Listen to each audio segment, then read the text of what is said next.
Ang barangay Pangyan adunay 2,340 ka populasyon tuig 2020 sumala sa datos sa census. Sa atong pagkalap og informasyon kabahin sa ilang barangay, dako na kaayo ang kalambuan kumpara sa mga niaging mga tuig. Ang mga kabarangay hinay-hinay na usab na bag-o ang ilang panginabuhian. Sa atong pakikinabi sa ilang barangay kapitan na si Jason Baguio, iyang gisaysay nga kaniadto usa pa lamang siya ka barangay kagawad ang kalisod sa ilang kadalanan ug patubig ang ila gayong gitutukan nga matagan kini og solusyon. We're so blessed mga pag-abot yun sa since nga nahimong congressman si Bruno. So dako na hinahina yung itang development sa mga barangay. Kaya mong example sa road na mo, hindi ako kaya siya for I think 30 million nga projects, nga budget kanila sa main road. Yung man na pwede mong barangay hall. Sa una, hindi na ako makalimutan nga when I was a secretary sa mga barangay, ang Joyce sa ni nag-crack. So almost kasi mga atong na time na si Mayor, si Congressman. So after a year lang, hindi ka na mong pag-sabi ng resolution. So nagsong na nahatag din niya ang among barangay hall.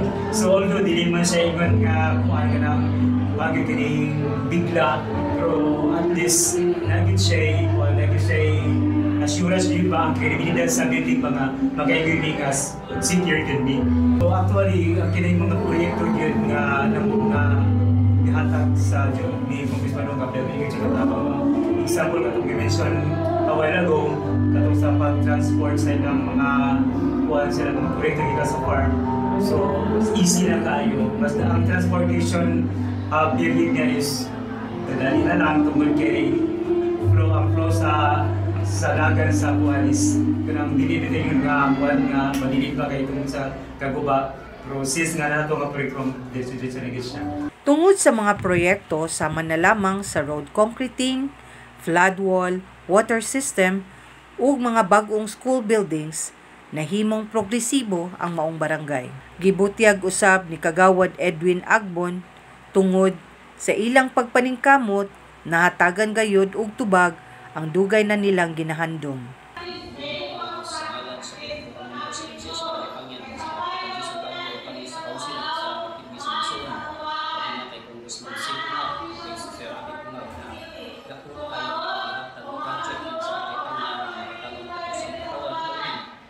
Siya manuluntaron siya ng proyekto makatabang pagsulpa sa problema sa Pilipinas.